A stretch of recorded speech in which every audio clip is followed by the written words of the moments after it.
ছোট বোন হঠাৎ করে আবদার করলো সেমাই রান্না করার জন্য, কিন্তু সেমাই রান্না করার মতো দুধ ঘরে ছিল না। তো লিকুইড দুধ ছাড়া কিভাবে সেমাই রান্না করলাম সেটাই আজকে আপনাদের সাথে শেয়ার করব। বাসায় শুধু 1 কাপ পরিমাণ লিকুইড দুধ ছিল, আর এই 1 কাপ দুধ আমি নিয়ে নিয়েছি। আর এখানে পরিমাণ মতো পানি নিয়ে নিব, আর 2 প্যাকেট গুঁড়া দুধ দিয়ে দিব। সবকিছু ভালোভাবে মিশিয়ে ফুটিয়ে নেব। তারপর দুধে তেজপাতা, লং, এলাচ, দারচিনি দিয়ে আবারও ভালোভাবে ফুটিয়ে নেব। তারপর নারকেল দিয়ে দেব, আর পরিমাণ মতো চিনি দিয়ে দিব। তারপর চিনিটা দুধের সাথে ভালোভাবে মেশানোর আগ পর্যন্ত ভালোভাবে জাল করে নেব। তারপর দুধের মধ্যে সেমাই দিয়ে দেব। 4 থেকে 5 মিনিট ভালোভাবে জাল করে নেব। আর দুধটা যখন শুকিয়ে আসবে তার মানে রান্না হয়ে গেছে। এখন পরিবেশনের পালা।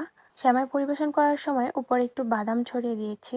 সেমাইটা দেখতে যেমন ভালো লাগছে, খেতেও কিন্তু মাশাআল্লাহ অনেক ভালো ছিল। চাইলে আপনারাও বাসায় বানিয়ে খেতে পারেন। তো ভিডিওটা ভালো লাগলে অবশ্যই একটা লাইক করে দেবেন।